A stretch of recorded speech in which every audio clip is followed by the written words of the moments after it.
श्री गोगा देवाय नमः। अब तक श्री गोगा महापुराण के 44 अध्याय हम आपको सुना चुके हैं। आज 45वां अध्याय।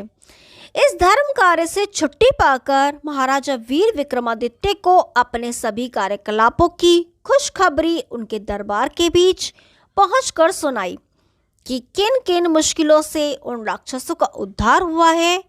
गोगा वीर की बातें सुनकर महाराजा विक्रमादित्य बड़े ही प्रसन्न हुए और अपने पास ही गद्दी पर बिठाते हुए बोले, धन्य है तुम्हें राणा जी, और धन्य है तुम्हारे साथियों को जिन्होंने तन मन धन से भारत देश का उद्धार किया और घोर विपत्ति के संकट से मुझे उबारा।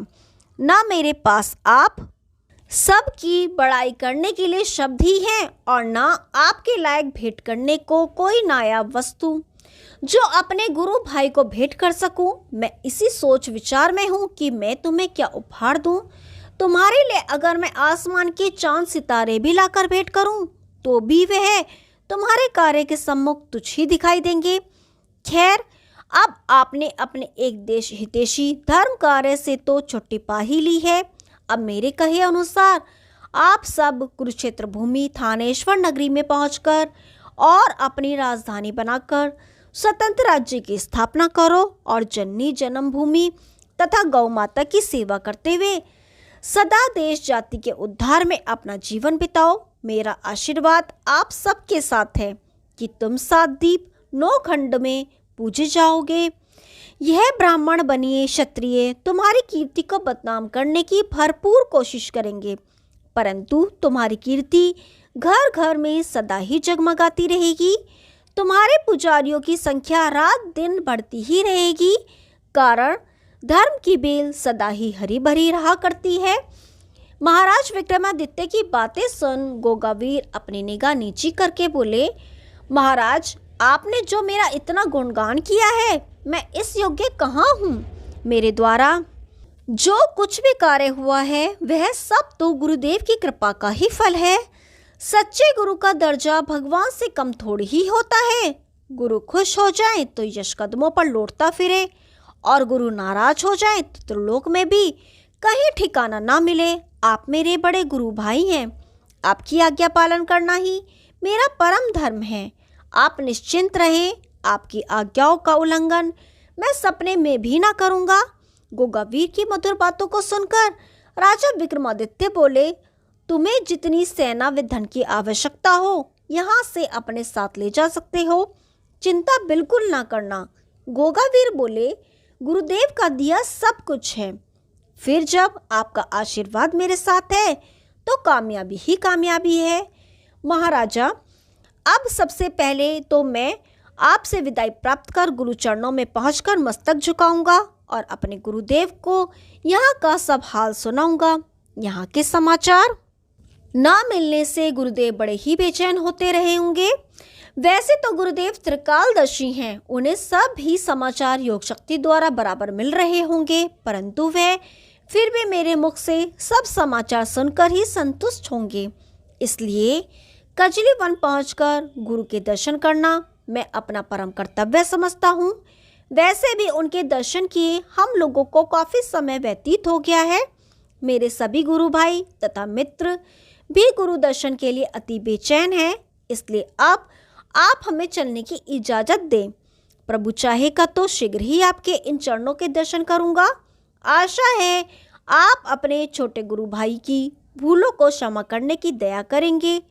गोगावीर की मधुर वाणी सुनकर राजा विक्रमादित्य ने प्रेम विभोर हो गोगा राणा को खड़े होकर अपने गले से चिपटा लिया और आंखों से प्रेम अश्रु बहाकर बोले, गोगा भैया, तुम्हें विदा करते हुए मुझे बड़ी बेचैनी सी हो रही है। मेरा दिल टुक टुक हुआ सा जा रहा है। मुझे ऐसा लग रहा है कि मेरी दाईं भुजा टूटी जा रही है। तुम्हें विदा करते समय मेरा दिल मुझसे कह रहा है कि विक्रमादित्य, मेरा सगे भाई मुझसे बिछड़ रहा है, तू उसे यहाँ से किसी कीमत पर मत जाने दे, तेरी इसी में भलाई है। महाराजा वीर विक्रमादित्य ने बड़ी अनमोल व अनोखी वस्तुएं गोगावीर की गठरी में चुपके से बंधवा दी और गोगा राणा से उनका कोई जिक्र तक न किया। राजा विक्रमादित्य की बेचैनी और बड़े भाई की तरह प्रेम देखकर गोगावीर और उनके मित्रों के नैनों से जलधारा बहने लगी। उन्हें अपने दोनों बड़े भाई अर्जुन सर्जन की याद ने आ सताया। उनका हृदय कहने लगा, देखो ए दुनिया वालों, यह एक बड़ा भाई है जो मेरे प्यार के कारण बेहद परेशान है। एक मेरी सगी मौसी के लड़के थे जिन्होंने मेरी कदर ना जानी। मेरे जी जान से चाहने पर भी वे अपनी ऐबदारियों से बाज ना आए और बिना मौत मारे गए। उनके अंधे प्यार के कारण मेरी सगी माता ने मेरे साथ दुश्मनों जैसा खेल खेला और अपने वंश और राजधानी को जड़ से ही नष्ट कर दिया। यह जानते हुए भी कि जो भी घटनाएं घटी हैं वह सब गोरख के श्राप के कारण ही घटी थी। अब पछताए होत क्या जब चिड़िया चुग गई खेत। श्री गोगा महापुराण 45वां अध्याय समाप्त। अब 46वां अध्याय। यह सातों जुझारू योद्धा अपने अपने घोड़ों पर सवार होकर महाराज विक्रमादित्य को प्रणाम करके गोरख गुरु महाराज की जय बोलते हुए हवा की तरह उज्जैन नगरी से चल पड़े।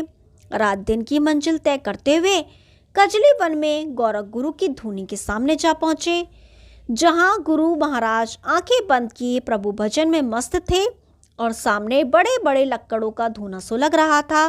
अपने गुरुदेव को तपस्या में मग्न देख सब ही वीरों ने गुरुदेव को मन ही मन प्रणाम किया और गोरख गुरु के 1400 चेलों से भुजा भेंट कर उज्जैन नगरी की सभी घटनाओं को प्रेम पूर्वक सुनाया। राजा विक्रमादित्य की खूब तारीफ की। ऐसा धर्मात्मा, ज्ञानी, दानी और वीर राजा इस भारत माता की ही देन है।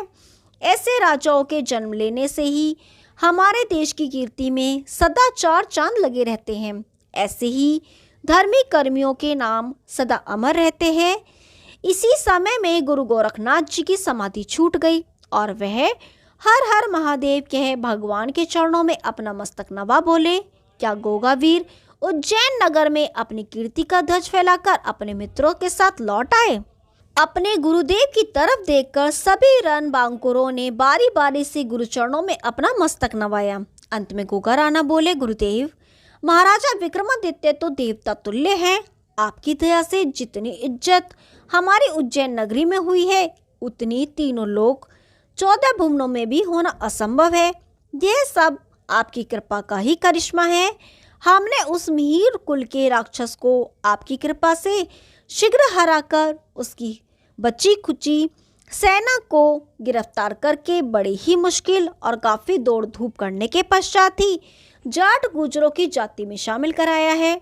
उनके रहने को मकान और व्यापार के लिए उन्हें कुछ धन भी हमने दे दिया है, जिससे वे लोग अति प्रसन्न हो गए हैं और काफी एहसानमंद होकर भले आदमियों की तरह रहकर अपनी गुजर बसर करने लगे हैं। आगे ये ही वीर बहादुर लोग देश पर हमला होने पर हम सब के कंधे से कंधा मिलाकर दुश्मन को मार भगाने में भारत देश की सदा सहायता करते रहेंगे। परंतु गुरुदेव, इन ब्राह्मण बनियों और क्षत्रिय राजाओं ने हमें बदनाम करने की कसम खा रखी है। यह लोग हमारे जाति उद्धार को कुछ ना समझकर हमें भी गिरी हुई दृष्टि से देख अधर्मी कहने में जरा भी नहीं हिचकिचाते और यहाँ तक कहते हैं इनका गुरु गोरखनाथ खुद गोबर का एक कीड़ा है, फिर चेले ऐसे अधर्म कार्य करते फिरते हैं तो कौन सी बड़ी बात है। ऐसों के हाथ का ना पानी पीना चाहिए और ना इनका छुआ अन्न ही खाना चाहिए। सो गुरुदेव, मेरे दिल में ऐसी ज्वाला सी उठती है कि इन उच्च जाति वालों का वंश ही मिटा दूं। सिर्फ आपकी आज्ञा की देरी है। मेरा भाला आपके भय के कारण ही अब तक रुका हुआ है। अपने शिष्य गोगावीर की बात सुन गुरु गोरखनाथ बोले, बेटा गोगावीर, अधीर होना ठीक नहीं। विनाश काले विपरीत बुद्धि हो ही जाती है। लंकापति रावण भी होनीवश मतवाला होकर अपने कुटुंब के नाश का कारण बना। क्या वह ब्राह्मण जाति का नहीं था? अपने दुष्ट कार्य के कारण ही आज लोग उसे क्या उसके कुटुंब तक को राक्षस कहते हैं। इसलिए घबराकर कोई अनुचित कार्य करना भी बड़ा अधर्म है। मैं जानता हूँ वैश्य अपने धन के घमंड के कारण ब्राह्मण अपनी विद्या के कारण और क्षत्रिय अपने बाहुबल के नशे में बड़ी बुरी तरह चूर हैं। ये धर्म के लक्षण को भूल बैठे हैं। अपने अहंकार के कारण यह अपने कमजोर वर्ग को सताने में भी अपना बड़प्पन ही समझते हैं। इन्हें तो यह पढ़ाया ही नहीं गया कि धर्म के अर्थ क्या है। निर्बलों की सहायता ना कर उन्हें सताना ही इन्होंने सबसे बड़ा धर्म मान लिया है। इसलिए इन पापियों को जो करना है करने दो। इनके पाप का घड़ा इनके सर पर ही फूटेगा। भगवान के यहाँ सबका लेखा जोखा है। जो जैसा बोएगा वैसा ही काटेगा। मुझे दिव्य दृष्टि से दिखाई दे रहा है कि ये तीनों पापी जाति देश को एक दिन गुलाम बनाकर ही मानेगी। आज यह अपने जिन भाइयों पर जुल्म करते हैं वही एक दिन शक्तिशाली बनकर इनसे गिन गिन कर अपने सारे बदले चुका लेंगे। जो सूर्य पर धूल फेंकते हैं, सूर्य का तो कुछ नहीं बिगड़ता, धूल उल्टी उनके मुंह पर ही पड़ती है और नैनों के भीतर घुस जाती है। इसलिए तुम इस व्यर्थ के झगड़े में मत पड़ो और राजा विक्रमादित्य के कहे अनुसार कुरुक्षेत्र भूमि थानेश्वर के महाराजा बन धर्मराज स्थापित करो। सब ही लोगों को अपना हितैषी भाई समझो। सब जाति एक बराबर है, कोई जाति से छोटा बड़ा नहीं होता। अपना किया धर्म कर्म ही फलता फूलता है। यह लोग अगर हमें तुम्हें बदनाम भी करेंगे और हमारी कीर्ति को अपने धर्म ग्रंथों में स्थान भी ना देंगे तो भी कोई दुखी की बात नहीं है। तुम्हारी धर्म ध्वजा सातों दीप बनकर 9 खंडों में जगमगाएगी। कोई तुम्हें नाग देवता कहकर पूछेगा, कोई जाहर दीवान और कोई गोगावीर। जगह जगह तुम्हारे मेले लगेंगे, चाहे वे छड़ियों के नाम से हो चाहे नौमी के नाम से रोशन हो। पहले तुम छोटी जाति कहलाने वालों की ही मनोकामना पूरी करना। एक तो उनके यहाँ अधिक संतान होने के कारण उनकी शक्ति बढ़ेगी। दूसरे, बड़ी जाति वाले जब जान जाएंगे कि बागड़ का देवता धन संतान देने वाला है तो वह भी अपने घर वालों को लेकर तुम्हारी मेड़ी पर माथा टेकने आया करेंगे। मैंने तुम्हें ये वरदान तुम्हारे जन्म से ही पहले दे दिया था कि तुम्हें सातों जातें पूजेंगी और तुम्हारे पुण्य प्रताप का हिस्सा तुम्हारे गुरु को भी मिलता रहेगा। अब तुम शीघ्र कुरुक्षेत्र भूमि में पहुंचकर अपना धर्मराज चलाओ।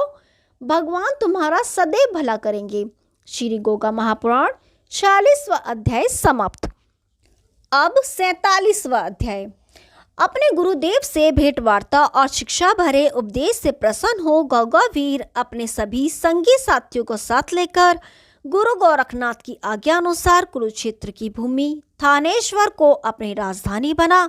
महाराज हर्ष की उपाधि की मोहर ढलवा देश भर में राज्य संचालन का कार्य धर्म पूर्वक करने लगे। उन्होंने जिसे धूत छली प्रपंची नरेश समझा, उसी का राज्य छीन उसे अपने अधीन कर धर्म पूर्वक राज्य संचालन करने की हिदायत करके उसका जीता हुआ राज्य उसी के अधीन अपनी देखरेख में कर दिया। इसी तरह गोगावीर ने पूरब पश्चिम उत्तर दक्षिण चारों दिशाओं के बहुत से जालिम नरेशों को जीता।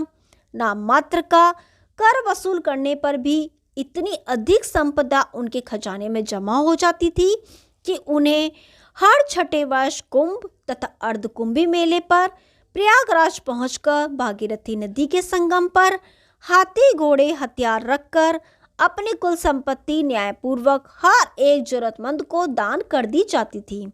देश भर के सभी संचालक अनाथालय, अस्पतालों तथा पाठशालाओं वगैरह के लिए दान लेने के लिए काफी पहले से ही आकर जमा हो जाते थे। लाखों की संख्या में गरीब, फकीर, मोहताज दूर दूर से दान ले के लिए भागीरथी के तट की शोभा में आकर चांद चांद लगा दिया करते थे। इच्छा अनुसार दान पाकर भांति भांति के आशीर्वादों के फूलों की वर्षा करके अपनी दरिद्रता से छुटकारा पा पल भर में मालदार बनकर अपने अपने स्थान को हंसी खुशी लौट जाते थे। अपने महाराज की देखा देखी प्रजा के धनी लोग भी तथा सारे राज दरबारी एक दूसरे की होड़ा होड़ी में खुले दिल से अपनी अपनी हैसियत के अनुसार दान पुण्य किया करते थे। इसके अलावा महाराज हर्ष उर्फ गोगावीर, बावड़ी, पोखर ताल, मठ मंदिर, धर्मशालाएं, पाठशालाएं बनवाकर और राहगीरों के वास्ते ठंडे पानी के प्याऊ तथा खाने के लिए सदा व्रत का पूरा इंतजाम राजा की तरफ से हुआ करता था। उस समय में देश की जनता भी ईमानदार, धर्म पुण्य में रुचि रखने वाली थी। यह आप पहले ही सुन चुके हैं कि गोगावीर के समय में जाति पाति, छूत अछूत, छोटे बड़े का कोई भेदभाव नहीं था। सभी जनता में सगे संबंधियों जैसा प्यार था। एक दूसरे के दुख सुख में सभी साझी थे। हमारे देश भारतवर्ष की जनता उस समय भी गोगावीर को देवता की तरह पूजती थी और उनकी आज्ञा मानने में भी अपनी भलाई समझा करती थी। जहाँ भी उठती बैठती थी गोगावीर के गुणों की गाथा खुश हो होकर गाया करती थी। प्यारे बंधुओं, कोई भी वीर भाई भाई की नफरत के कारण संसार में प्रसिद्धि नहीं पाता है और न ही देवता बनकर पूजनीय होता है। जो भी परम पूजनीय होता है वह अपने महान गुणों के कारण ही होता है। ऐसे देश जाति के उद्धारक थे गोगावीर। एक बात मैं और बता दूं कि उनके समय में मुसलमान भाई इस दुनिया में जन्मे ही नहीं थे। काफी समय के पश्चात जब वह भारत आए तब गोगावीर के चमत्कारों की गाथा सुन सुन के अपने पीर पैगंबरों की तरह इन्हें भी पूजने लगे। श्री गोगा महापुराण 47वां अध्याय समाप्त कर 48वां अध्याय शुरू करेंगे। तब तक के लिए नमस्कार।